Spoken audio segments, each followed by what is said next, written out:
Today we're gonna make beef tips and noodles. I said that the pot roast was one of the boys' favorites, but this would definitely come in as a close second. Today the ingredients are gonna be basic things that hopefully most people have in their pantry.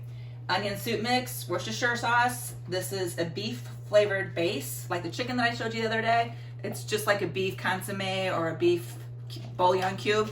I have about half a head of garlic left, and I have 2 medium onions. Then I have a chuck roast. It's the same type of chuck roast that I used the other night for the pot roast. Just, this is a 4.5 pound chuck roast. Now that I've browned the beef in smaller batches, I did the whole roast in about 3 batches. I've pulled it out, put it onto a plate.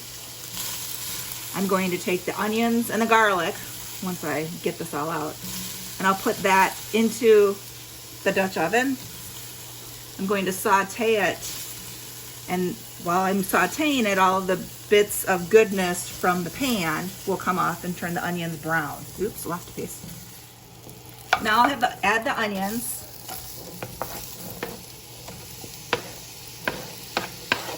I'm going to saute those a few minutes before I add the garlic. What I'm trying to do is just to get all the stuff off the bottom of the pan before I end up deglazing it. Okay, the onions have sauteed for a couple of minutes. A lot of the brown stuff has come off. It's still not all the way off, but that will come off when I add the water. And now I'm gonna add the garlic. Oh, that means my cookies are done. Today's flavor is brown butter, cream cheese, Bailey's chocolate chip.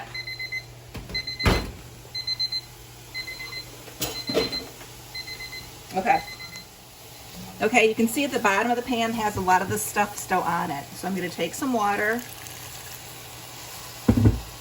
and try and scrape off as much as I can.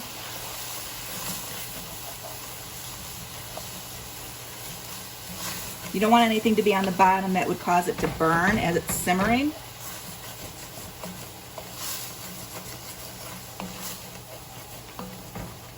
Oh, it smells really good.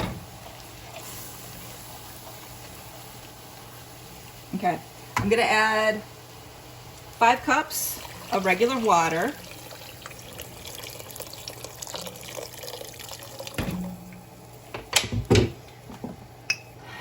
I love my Worcestershire, so probably a good 1/4 cup. Pour until the bottle's empty, which is gone. I'm gonna add a packet of my onion soup mix.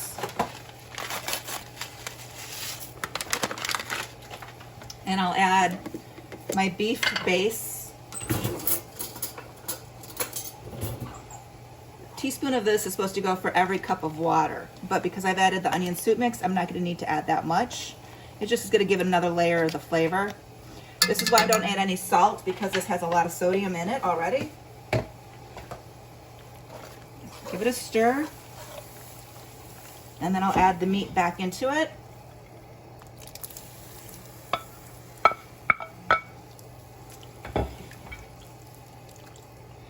Put the lid on it, put it at the back of my stove where I have a small burner, and I'll check on it in about an hour to see how much water has evaporated, but it'll probably cook for 2 to 3 hours, just as long as I can keep the boys away from asking me what time dinner's gonna be. We'll check back in a little bit. Okay, the meat looks really great and it smells amazing. I've done mushrooms. I have them in my cast iron skillet and I'm letting them brown. Some of our family likes mushrooms a whole lot and some of them don't, so they will be served separately. And on this pot I have the egg noodles. They're just going to be cooked just until they're al dente. Don't want to overcook them at all. With the meat, it's definitely cooked down a lot, if you can see it through the smoke.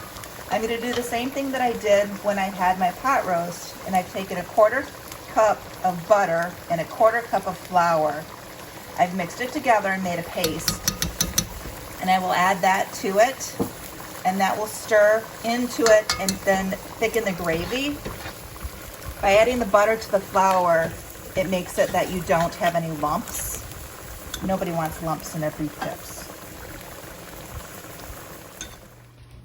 Okay, so here it is. This is the finished product. I did end up adding a little A1 sauce to the sauce that it was cooking in, and another tablespoon of the beef bouillon.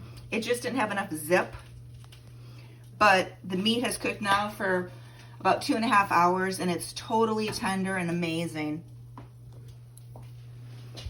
I hope you guys like it. I hope you'll enjoy it and try and make it yourself. And I hope you remember to wash your hands. Thanks. Bye.